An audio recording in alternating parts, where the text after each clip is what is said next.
Dear students, आज की जो लाइव क्लास हुई थी वो चैप्टर जो सेशंस हैं आपके वो इंटरनेट सिक्योरिटी से रिलेटेड थे, जिसमें कि हमने कुछ डिवाइसेस कैसे वर्क करते हैं, चाहे वर्चुअल डिवाइस है या फिजिकल डिवाइस है, वो कैसे वर्क करते हैं, उनके फंक्शन किस तरह से वर्क करते हैं, उसके बारे में बताया था आज। सो लेट इट स्टार्ट कि जिसमें हमारा पहला जो वर्चुअल डिवाइस उसमें है DNS, डोमेन नेम सर्विस, और डोमेन नेम सिस्टम भी हम इसको बोलते हैं। तो किस तरह से डोमेन नेम सिस्टम या डोमेन नेम सर्विस ये वर्क करता है इंटरनेट पर, इसके बारे में हम अभी डिस्कस करेंगे। अभी आप देखेंगे यहाँ पर, तो मैं इसमें आपको ये समझाऊंगा। अभी स्टार्ट करते हैं। जैसे यहाँ से मैं अपने एक नोटेशन लेता हूँ इसके। For example, this is your computer 1, this is your first computer, that is client 1 C1, and another one is C2, that is client computer. The both of these are client computers. तो जब computer पर online work कर रहे होते हैं, तो जब भी हम किसी वेब एड्रेस को एंटर करते हैं तो either we use URL, one second,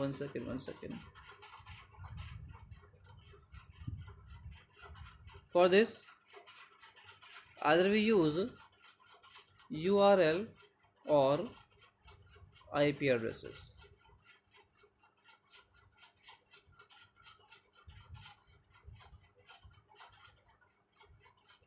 यूआर example के तौर में अगर हम देखें यहाँ पर, तो URL क्या है? यूनिफॉर्म रिसोर्स लोकेटर होता है, जिसमें कि हम टेक्स्ट बेस में किसी भी डाटा को एंटर करा सकते हैं। टेक्स्ट में न्यूमेरिक भी हो सकते हैं, अल्फ़ाबेट भी हो सकते हैं, but in IP address this is your core numeric address, जिसमें कि 4 सेट होते हैं नंबर्स के। और इसके बारे में थोड़ा सा भी मैं आपको दिखाना चाहूँगा यहाँ पर। URL का एग्जाम्पल और IP एड्रेस का जो एग्जाम्पल हो सकता है वो क्या हो सकता है इसमें। देखिए, जैसे कि आपका एक URL है http:// आपने लिखा यहाँ पर www.msn.in। इन जहाँ पर आपका एक डोमेन नेम है, MSN वेबसाइट का नेम है, www वर्ल्ड वाइड वेब एक सर्वर है, HTTP एक प्रोटोकॉल है। इसमें आपको एक IP एड्रेस हो सकता है इसका। फॉर एग्जांपल इसका एक IP एड्रेस मानते हैं हम कि 124.101.27.1। 4 नंबर्स का ये सेट हो सकता है किसी IP एड्रेस का, जिसमें कि मैक्सिमम जो रेंज है वो 255 तक हो सकती है। 0 से 255 तक ये इनकी रेंज हो सकती है। इससे बाहर आपका एड्रेस आपका नहीं बनता IP एड्रेस। और ये जो आपका IP एड्रेस आप देख रहे हैं ये 8 बिट IP, सॉरी, ये आपका 32 बिट IP एड्रेस है। 32 बिट IP एड्रेस, जिसमें कि हर एक नंबर जो होता है वो 8 बिट का होता है। हर एक नंबर 8 बिट का होता है। आपके 4 नंबर्स के सेट हैं ये, तो इसमें मैं 4 से एंट्री कर दूँ तो मेरा 32 बिट IP एड्रेस ये मेरा बनता है यहाँ पर। करेक्ट। आइए आगे चलते हैं फिर इसमें। तो अभी हमने क्या देखा कि ये मेरा क्लाइंट कंप्यूटर C1 है और दूसरा मेरा ये क्लाइंट कंप्यूटर C2 है। तो जब हम किसी एक कंप्यूटर से दूसरे कंप्यूटर में डाटा ट्रांसफ़र कर रहे हो तो होता क्या है, देखिए। अभी अब यहाँ पर जो समझने की थोड़ी ज़रूरत है वो इस चीज़ को कि अगर आप किसी एक कंप्यूटर से डाटा ट्रांसफ़र कर रहे हैं दूसरे कंप्यूटर में, तो सिस्टम में हम URL एंटर करते हैं। हम जो एंटर करते हैं URL एंटर करते हैं, जो यूज़र जो एंटर करता है वो URL एंटर करता है, URL। लेकिन सिस्टम जो समझता है वो समझता है IP एड्रेस। ठीक है, यहाँ से आपने इनपुट कराया URL, लेकिन कंप्यूटर ने उसको कन्वर्ट किया IP एड्रेस में। किसके थ्रू? वो कन्वर्जन जो हुआ वो हुआ आपके DNS की वजह से, डोमेन नेम सिस्टम की वजह से। ठीक है, DNS डोमेन नेम सिस्टम की वजह से।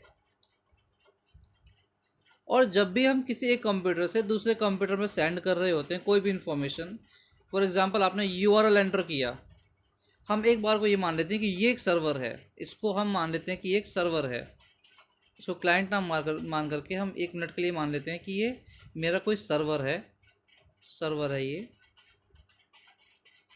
अगर ये सर्वर है तो फिर इस कंडीशन में होता क्या है कि मैंने अपने किसी क्लाइंट कंप्यूटर से सर्वर से रिक्वेस्ट किया, ठीक है, तो जो मैंने रिक्वेस्ट सेंड की है, जो मैंने रिक्वेस्ट इनपुट की थी, वो रिक्वेस्ट तो मैंने इनपुट की थी यूआरएल के फॉर्म में, वो मैंने किया था यूआरएल, क्यों मैं यूआरएल याद कर सकता हूँ भाई। यूआरएल जो है क्योंकि वो आपका टेक्स्ट बेस्ड इंफॉर्मेशन या टेक्स्ट बेस्ड आपका एड्रेस है, उसको याद करना, मेमोराइज करना ईजी होता है। google.com, yahoo.com, amazon.com, ऐसे कितने .com आप आसानी से याद, .nic है, .in है, .edu हो सकता है, वॉट एवर जो डोमेन नेम के साथ में वेबसाइट एड्रेस हो सकते हैं वो ईजिली हम मेमोराइज कर सकते हैं अगर वो यूआरएल है। लेकिन in compare of URL, IP address is difficult to memorise. IP address को मेमोराइज करना थोड़ा डिफ़िकल्ट होता है क्योंकि जो 4 नंबर के सेट होते हैं इनको आसानी से हम याद नहीं कर सकते। और दूसरी बात मैं आपको बता दूं यहाँ पर कि अभी जो आपने देखा 32 बेस आईपी एड्रेस है, अभी प्रेजेंटली जो है हमारा 64 आईपी एड्रेस भी आते हैं। अब जो लेटेस्ट आपका आईपी एड्रेस चलता है वो 64 बिट आईपी एड्रेस है, वो थोड़ा ज़्यादा लेंथी है। अभी वो एजुकेशन सिस्टम में आया नहीं है, वो टेक्निकल इंजीनियर लेवल पर वर्क कर रहा है। अभी हम जो पूरा हमारा नेटवर्क बना हुआ है वो 64 बिट आईपी एड्रेस भी उसमें यूज़ होता है, लेकिन अभी एजुकेशन सिस्टम में इसको ऐड नहीं किया गया है बेसिक तौर पे भी। तो इसमें मैंने आपको बताया कि हम जो यूआरएल एंटर कर रहे हैं तो जो सर्वर है वो आपके यूआरएल को एक्सेप्ट नहीं करता है, उसको नहीं समझ यूआरएल क्या है। तो आपके यूआरएल को इसमें आपके यूआरएल को आईपी एड्रेस में कन्वर्ट करने का जो काम करता है, आईपी एड्रेस में कन्वर्ट करने का जो काम कर रहा है वो कौन कर रहा है? वो कर रहा है आपका डीएनएस।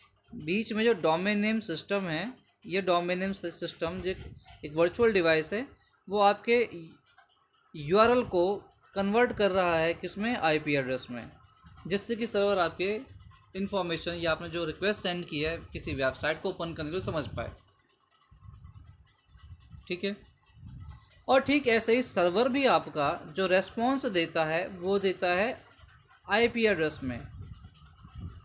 सर्वर भी जो आपको रेस्पॉन्स देता है वो देता है, यहाँ से निकलेगा आईपी एड्रेस, लेकिन आपको मिलेगा अपने सिस्टम पर जो शो होगा वो होगा यूआरएल। वो किसकी वजह से? फिर वही वो डीएनएस क्या काम करता है, आपके वापस यूआरएल आईपी एड्रेस को मतलब कि वाइस वर्सा, जो पहले हुआ था यूआरएल से आईपी, वापस आईपी से यूआरएल भी वर्क कौन करता है? वो डीएनएस, डोमेन नेम सर्विस बोलते हैं इसको, या डोमेन नेम सिस्टम कहते हैं, वापस उसको कन्वर्ट कर देता है। ये हुआ सर्वर और क्लाइंट के बीच में। और मैंने आपको जो यहाँ समझाया था वो सिर्फ एक सिंगल सिस्टम के बेस पे था। यहाँ जो आपने अभी इसमें जो देखा था वो एक सिंगल सिस्टम बेस था, जिसमें मैंने आपको वापस मैं ले जा रहा हूँ उसी चीज़ पर कि मैंने जो आपको यहाँ बताया था वो क्या बताया था कि आपने यहाँ से यूआरएल एंटर किया अपने सिस्टम में, तो सिस्टम को समझ में नहीं आता है यूआरएल। सिस्टम आपकी एक मशीन है और मशीन को नंबर से समझ में आते हैं, और वो जो आपका नंबर है वो आईपी एड्रेस है। कंप्यूटर समझता है सिर्फ आईपी एड्रेस। तो इसमें यहाँ पर आपके जो इसके बीच में जो काम हुआ वो है डीएनएस ने किया।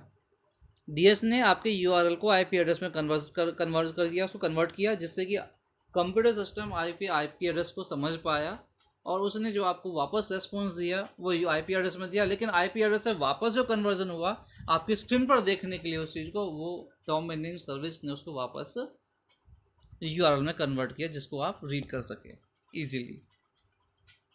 आई होप आपको ये समझ में आ गया कि डीएनएस, डोमेन नेम सर्विस या डोमेन नेम सिस्टम, किस तरह से वर्क करता है।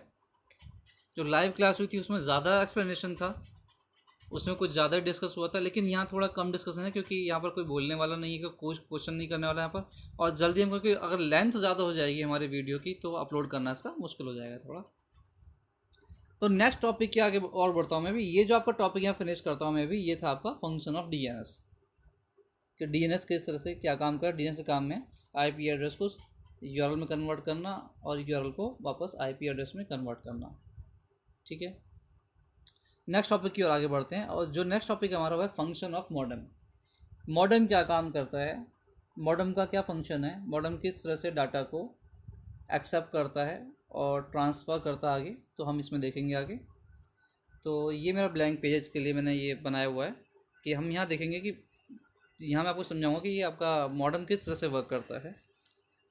तो मॉडेम क्योंकि हम यूज़ करते हैं डिवाइसेस पर, जो आपको मशीन है कंप्यूटर पर।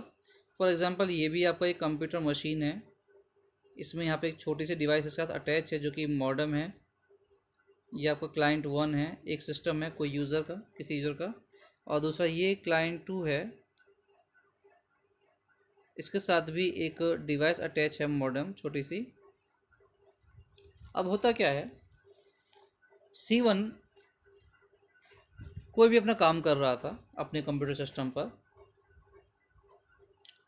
तो जब हम इंटरनेट पर वर्क कर रहे होते हैं तो हमारे पास में कोई ना कोई मीडियम होता है, चाहे मॉडेम हो, चाहे देखो हम कंप्यूटर सिस्टम की बात करें, मोबाइल की बात नहीं करें। मोबाइल में तो एक अलग ही टेक्नोलॉजी होती है, आपके मोबाइल के अंदर एक इनबिल्ट तरह का आपका मॉडेम काम कर रहा होता है, ठीक है, जो कि आपका डाटा पैक है, क्योंकि आप वहाँ सिम यूज़ कर रहे होते हैं, तो सिम की सर्विस में एक अलग तरह से मॉड्यूल आपका वर्क करता है, सब्सक्राइबर आइडेंटिटी मॉड्यूल कहते हैं हम सिम को। यहाँ हम मॉडेम यूज़ करें कंप्यूटर सिस्टम पर, तो कंप्यूटर सिस्टम मॉडेम आपका ठीक सिम जैसा काम कर रहा होता है यहाँ पर, इंटरनेट फैसिलिटी प्रोवाइड कराने का। तो यहाँ पर जब हम किसी डाटा को एक सिस्टम से दूसरे सिस्टम में ट्रांसफ़र करना चाहते हैं, तो वहाँ हम इंटरनेट फैसिलिटी यूज़ करते हैं, और वो हम मॉडेम की वजह से कर पाते हैं। हमारे पास कोई ना कोई मॉडेम वहाँ पर होना चाहिए, चाहे वो वायरलेस मॉडेम हो, चाहे वायर्ड मॉडेम हो, इंटरनल हो या एक्सटर्नल, कोई मॉडेम वहाँ पर होना चाहिए हमारे पास में। तो फिर यहाँ पर हमने कंडीशन बनाती है अभी कि क्लाइंट 1 कुछ भी काम कर रहा है, तो इस अपने मॉडेम के थ्रू उसने दूसरे मॉडेम पर एक इंफॉर्मेशन ट्रांसफ़र की। मैं आपके इन्फॉर्मेशन यहाँ पर बताना चाहूँगा कि हमारे सिस्टम पर जो इन्फॉर्मेशन हमको दिखती है स्क्रीन पर, वो एक डिजिटल सिग्नल होती है। कैसा होता है, वो होता है डिजिटल सिग्नल, राइट। लेकिन यहाँ जो डाटा ट्रांसफ़र हो रहा है एक मॉडेम से दूसरे मॉडेम पर, डिजिटल सिग्नल को हम ट्रांसफ़र इस तरह से नहीं कर सकते। अगर ये स्पेशली कोई वायर्ड होता तो यहाँ, और वायरलेस भी है, कुछ भी कंडीशन है, आपका एक सिस्टम से दूसरे सिस्टम पर जब डाटा ट्रांसफ़र हो रहा होगा तो वो एक अलग ही सिग्नल में कन्वर्ट किया जाता है, वो है एनालॉग सिग्नल, वो होगा एनालॉग सिग्नल।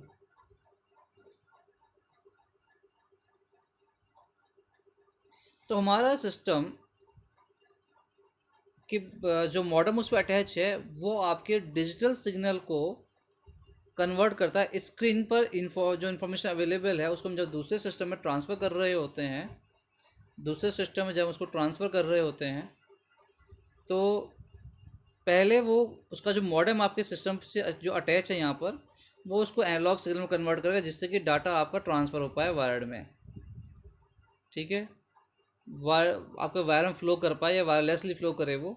और जब दूसरे एंड का जो मॉडेम है उसको रिसीव करता है, तो वापस उसको वो क्या करता है, डिजिटल सिग्नल में कन्वर्ट करता है, ठीक है।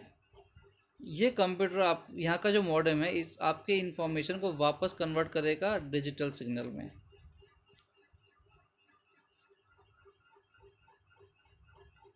जिसके बाद वो इन्फॉर्मेशन आपके कंप्यूटर सिस्टम पर दिखाई देगी। तो पहला जो प्रोसेस है to conversion, the conversion of digital to analogue, the conversion of digital to analogue, इसको हम बोलते हैं modulation. This is a process of modem that is called modulation. The another process on the second end where your analog signal converted back into the form of the digital signal, that is called demodulation. This function is called demodulation. Okay, so this is a function of the modem, that modulation and demodulation. Modulation means the conversion of information from digital to analog signal and vice versa again. It means back to analog to digital, that we were able to see our data or information digitally on our screen of the computer. तो जो आपका word है modem यहाँ पर, वो इन दो word से बना हुआ है। उसमें तुम्हारा थोड़ा सा पार्ट जो है यहाँ से लेते हैं मॉड, और डी यहाँ पर कॉमन हो जाता है, ये बनता है मॉडम। मॉड और डैम, डी इसमें कॉमन है, तो ये आपका बनता है सिंपल एक टर्म वो जो है मॉडम, इसलिए इसका नाम मॉडम है। ठीक है, तो आप यहाँ दोनों कॉन्सेप्ट यहाँ कंप्लीट होते हैं, और आज की क्लासेस के लिए सिर्फ इतना ही था। ठीक है, अगर आपको कोई भी यहाँ कन्फ्यूज़न है, कोई भी आपकी क्वेरी है इसमें, तो आप मुझे मैसेज करके पूछ सकते हैं। So this is completely for today. Thank you.